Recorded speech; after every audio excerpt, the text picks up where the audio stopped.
everybody. Welcome, welcome. I'm Lenny. And I'm Stephanie. And we are the Future Retirees. Hey. Welcome back to the channel. Before we begin, make sure that you hit that like, subscribe button, share the content.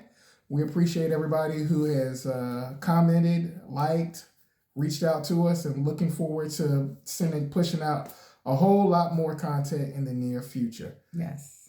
Depending on when you're watching this, happy late Thanksgiving. Yes. Hope that everything was well for those who celebrate.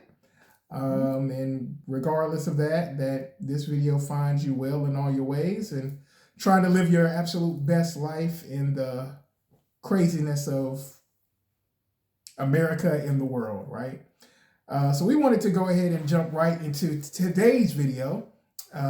Recently, we just celebrated 24 years of wedded bliss. Yay. Yay. We made it. And we were just like talking and thinking about some things, reminiscing on some things.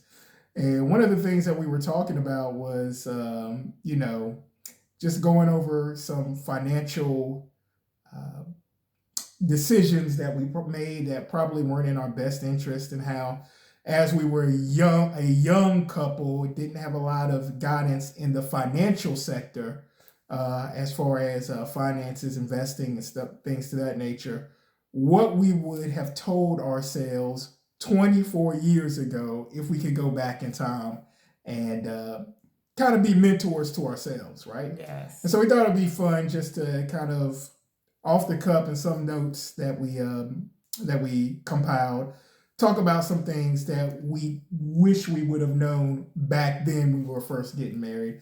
And if you're a young couple or an old couple or somewhere in between, maybe some of this will resonate with you. And hopefully if you're new in your relationship journey, you don't fall in some of the pitfalls that we found ourselves as we try to navigate financial literacy. Yes. So without further ado, let's go ahead and get to it. I think we might have 6 or 7 topics, but let's start with number 1. Okay, so yes, like my husband said, we got married in our 20s. So if we were in our 20s, what would we tell ourselves? The first one is invest in your 401k. So if your employer is offering a match, make sure you invest in your 401k and invest in enough to meet that match. So if it's 5%, then you invest 5%. So you can meet that match. Also, even if they're not offering a match, still invest in your 401k. That is highly, highly important. And it's something that 20 years later or even 15 years later, you would definitely appreciate if you invest in your 401k. We have a son that's now just started his career. We're very proud of him. And we also told him to make sure he invests enough to meet his employer match. Right. Yes. Yeah, I think that's a great idea. Something that we definitely encourage. First of all, for the tax savings, right? Yeah, that too. You can invest your money tax-free, and you don't have to worry about paying taxes until you actually withdraw however many years later once you actually retire. So you reduce your tax requirement, and you can squirrel away some money. And like Stephanie was saying, I mean, it's great if you have, at the bare minimum, a matching program with your employer. A lot of employers do that. And if nothing else, just matching it 3%, 4%, whatever it is, it's free money. Free money. Don't give up free money. Yeah, we are a big proponent as if it's free, it is for me. That's so, right. If that match is there, definitely try to take advantage of that, because you're just leaving free money on the table. I remember when 401k kind of really started being a thing for the employer that I was at the time. And I remember that my reason for not contributing to the 401k was, I'm not going to be here for long enough for it to make a difference. Right. And then fast forward, I think I was at that employer for 5-6 years, and I decided to start contributing in year 3.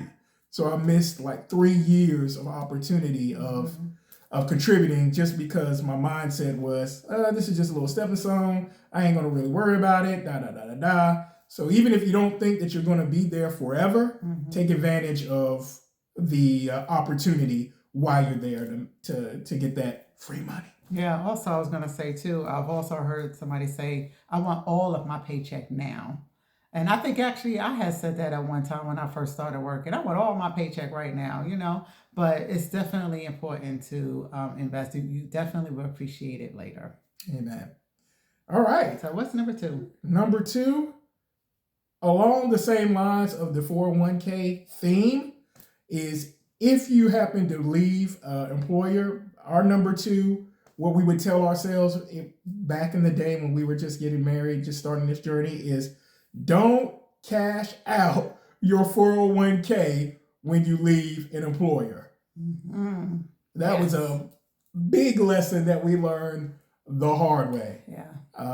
There was a couple of times when we shifted career trajectories, and just about all of them, we ended up saying, hey, let's just go ahead and take the money and run. And in hindsight is 50-50. When you know better, you do better. But back then we didn't know better. Right. But it was definitely not the wisest choice for us. Number one, half of that was taxed. It felt like it, yeah. It was. About half of it was taxed. And that money could have been just gaining, compounding and maturing if we would have left it in there. Right. And, you know, in at least one occasion, we took the money. We were kind of like young and had made some poor decisions. I made some poor decisions.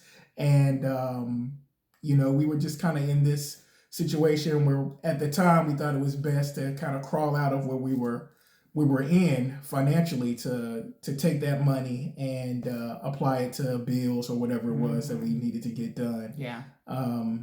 And I think that our biggest lesson learned from that is if you don't have the proper financial mindset, even though it looked like it was a good idea at the time, years later we kind of repeated some similar cycles because we were not wise enough and educated enough and disciplined enough to avoid some of the things that had caused us to get into some financial difficulties in the first place. Yes. So, there's that. That's good. Yeah. Okay, so number three is along with the 401k is invest more. So we talked about investing in like the minimum, which is the for the employer match, but I will also suggest to invest more if you can. And you can also invest some 401ks offer traditional IRA to offer Roth, so you can invest in both. But I would say if you can invest as much as you can. You know, sometimes, like I said, we're like, oh, we want to see that money now, but I'm telling you, it really pays off if you can invest more than the employer match. It would really, basically, it would benefit you in the long run if you can invest more. Yeah, that's a great concept, babe. And you know, I think we were watching a video. I can't remember what it was or who it was, but they were talking about like how investing at an earlier age, it takes less and you basically compound more throughout your employment journey than if you wait 10, 20 years investing more, and then you basically end up with the same as if you would have invested even just $100 a month as a 20-year-old versus trying to invest $1,000 a month at 50, 40 years old to get the same amount of money. So that's kind of similar to what you were saying, but definitely in our earlier years when we had a lot more disposable income, instead of wasting it on stuff that we had good times. We did a lot of interesting things and, you know, certainly enjoyed ourselves. But if we could have even taken just half of that, the truth of the matter is we would have definitely been way further ahead than where we are. Thank God we're where we are now. Right. We could have been at least maybe 2 times Yeah. more ahead than where we are right now on our financial journey. Yeah. So And when I'm thinking about, you're gonna spend the money anyway. Most of the time, you're gonna spend it anyway. Might as well just invest a little more if you can. yeah. So at least you know where it's going. Exactly. That part. Exactly. Yes. Cool. Um, Number four. Number four, if we could go back in time and talk to our younger selves, we would say, leave those doggone credit cards alone. Don't apply for them. You don't need them. There's some people that are out there that basically talk about, like, I guess, what is it, credit card hacking or whatever, or travel hacking, where you use credit cards to you pay your bills on your credit cards, pay them all off, and you get like the points or whatever it is, and use those to stay at hotels, to book your travel, things to that nature. That's a great theory. But I will say that for us, particularly because we were not financially literate, credit cards were a major, major stumbling block. And I will put this one on me, for me. Even though I actually worked at a credit card company for several years and did customer service and kind of knew the game, I still fell into the credit card trap and got us into some dicey situations where we kind of had to claw ourselves out of. That's just being real. And so if I could go back in time, I would definitely tell my younger self, hey, you're not there. You don't really understand the power that is in the credit cards. And, back then, like, what, 17%, 18% was considered high. Right. Now it's like 25, 27% interest, interest for a lot of these cards. So again, if you are not disciplined, and if you don't have a specific goal, and if you can't pay them off by the due date, we are going to we wish that we would be able to go back and say, hey, you really don't need to put that on your credit card. We did a lot of traveling on the credit card. Right. We're coming up to Christmas on the credit card, and we were paying for it like 3 years later for a Christmas gift that we bought 3 years ago. Right. So things like that were just unwise decisions that cost us a lot of money. Yeah. I remember when I was like new on college campus, and there was a credit card company right there, and they had a table, and they was like, hey, you want a free gift? And it was like something I didn't even need. They were offering like a nice pot and pan set. I was on campus. I really didn't even need the pot and pan set, but it looked so nice. I was like, oh my gosh, I could get a pot and pan set? Yeah, you get this free gift if you sign up for this credit card. And that was my very first credit card. So, and then after that, the bills started coming in. And I was like, okay, this is how this works. Like, okay, yeah, because I had started using it, and then them bills start hitting, and you young in college, and you gotta think about that. I'm just like, okay. And that's before we got married. I was still, like 19 around that time. But they make it so enticing to sign up for a credit card. Yeah. And now on credit card statements, they'll tell you, like, if you pay the minimum due only, it's going to take you this many years to actually pay it off. Yeah. Back in our day, they didn't give you that. Yeah. So you get the bill, I only have to pay $25. Right. Cool. Yes. Not telling you that $20 of that is going to interest. Exactly. So we learned some good lessons on that one. Yeah, and later on in another video, we'll share what we did to get out of credit card debt, because we should be pros with that, because we definitely had to get out of credit card debt. Yes. Yeah, for sure. Okay, so number 5 we have on here is vehicles. Like when you have to purchase a vehicle, we just suggest, some people look at extravagant vehicles, just trying to impress other people.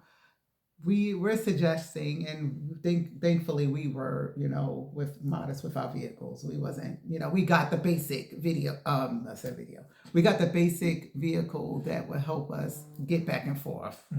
You would think so, right? Yeah. That's one thing that if we could go back in time, I would say good job. Yeah, That we patted ourselves on the back because we didn't really focus on having, as my wife said, the most extravagant luxury cars. yeah, There were still some times where we definitely overpaid for a vehicle that we just liked the bells and whistles and didn't really consider, hey, do we really need this? Do you really need the heated seat with right. the light that comes on when you open your door that just kind of enshrines the name of the car on the ground, like Yeah, things to that nature. So we did splurge at some times, but overall, we weren't really into trying to buy the most expensive brand when we were younger. And we have a lot of young people that we connect with, or people who are younger than us, right. and we try to encourage that as well. Because especially nowadays, man, I mean, yeah, it's nice to have the Beamer and whatever, and we're definitely not pocket watching anybody. If you Right. can do it, hey, more power to you. But just make sure that you are aware of the associated costs, because with the added increase in the name of the vehicle, a tire that would normally cost you maybe $300, $400 Yep. will cost you $1,500. Maintenance right? too. Maintenance Yeah. is double. Just anything. Oil change, wear and tear. Things that you have to do, like parts, just Yeah. regular timing belt, all of that Yeah. is double when you have an extravagant vehicle. So definitely think about that. Especially in our younger years, in our Yes. younger journey. Yeah. It's just kind of like taking this off track to your financial independence, ultimately. Exactly. Cool. Yep. And All right, number 6. number 6. Oh my God. Yeah. So I'm number so ashamed. 6, we definitely want to share this because it's something that happened to us, and if we can avoid it happening to you. So we were newlyweds, and coming out of breakfast, I will never forget, out at the Huddle House, we got approached like, "Hey, you want to come to this presentation? We'll give you a $100 gift card." And we're like, $100 gift card? Okay. Not really knowing what the presentation was about. And it was a timeshare presentation. So we went to the presentation, and what did we do? Do I really gotta tell it? Yeah, tell it. Oh my God. Yeah. So I know this sounds so crazy today, because I don't think timeshares are really that much of a thing anymore. It I don't still know. is. It still is. Okay. Yeah. Well, we bought a timeshare. Yeah. And I think it still is a thing, because I still hear of people getting approached with presentations, but people are more aware to not sign up for one Yeah. today than we were when we were 20 years ago. Right. Yes. Right. Again, Yeah. being young, Yes. a little naive, not having really any real financial guidance or mentorship. Right. If we could go back in time, that is definitely one thing we would have slapped ourselves and said, "No, you're not even going to this presentation. I know you think you're strong." Or at and we'll say, $100. Yeah, we $100. But if you would count how much money we put into this timeshare over 20 years, Oh my God. that Oh $100, my how many times would we have had that for $100? Oh my God. Yes. If we, because if those of you that's not aware, so with a timeshare, you're not only paying your like monthly mortgage for the timeshare, but you're also paying for your maintenance fees that's yearly, and these maintenance fees do increase as well. So you're paying monthly mortgage, and you're paying maintenance fees, so that adds up. And if we would have took that money and invested that money monthly for what we poured out over the years for our timeshare, including mortgage and maintenance fees, we would have how far would we have been if we would have invested all that money?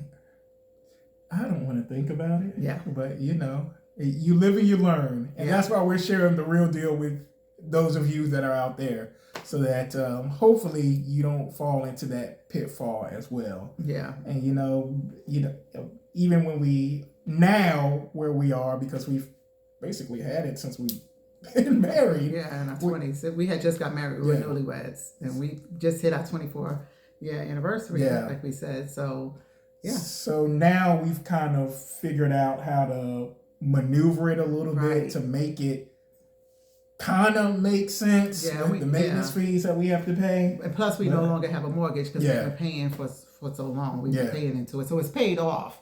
Thank God. It's paid off. So, but we just have to pay our yearly maintenance fees.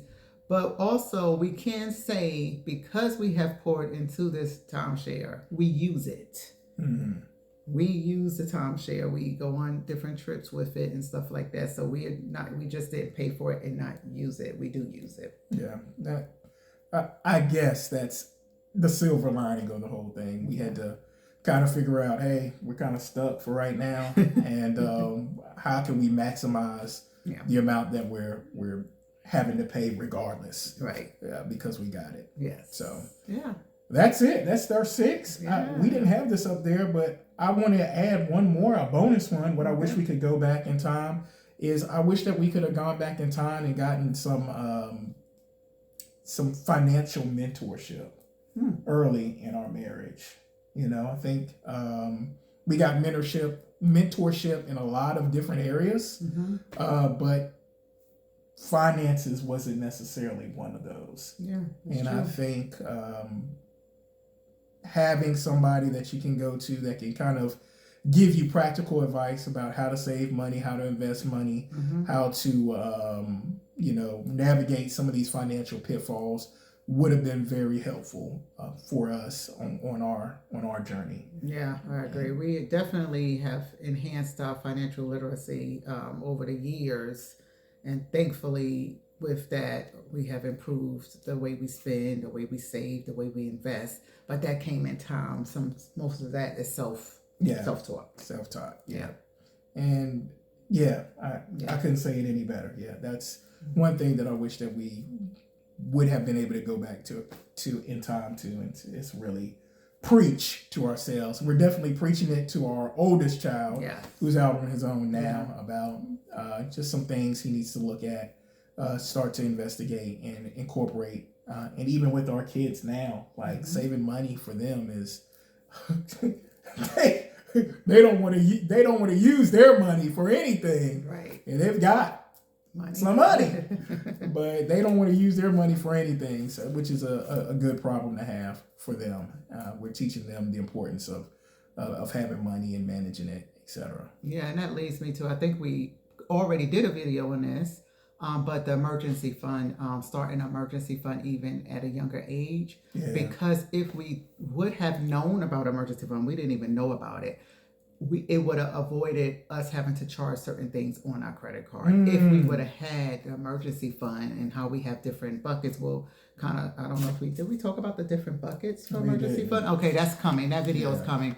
But basically certain things that we had to charge to a credit card, if we had the emergency fund, that would have been a true blessing.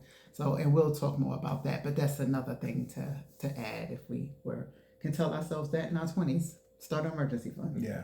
For sure. Yeah. Well, there you have it. That's 6 plus 2 bonuses of things we wish we could have told ourselves 24 years ago. Yes. We are definitely thankful that we have lived long enough to learn some of these lessons and survive the tale. Yay! And certainly thriving in spite of. And so we're interested in kind of some lessons that maybe you have learned in your own journey, whether you be single, married, whatever the case may be, wherever you are in your life. What are some things that you wish that you could have gone back in time and told your younger self, hey, don't do this or do more of this? Right. We'd love to hear your feedback in the comments. And definitely within the next video or two, we're going to go ahead and, I know we've been talking about emergency funds and high yield savings accounts. Yeah. So that's going to be some of the newer videos that will be coming up in the very near future. Yes. So, hey, if you like the content, want to continue to assist us or join us in this community, please hit a like, smash that like button, share, subscribe, hit the notification button as we continue to put out this content. And we definitely want to hear from you, hear your suggestions, and hear your feedback. Yes, please, because we do it better when we do it together. So thank you. Yes, so thank you so much, and have a blessed evening. All right, take care. We'll see you on the next one. Bye-bye.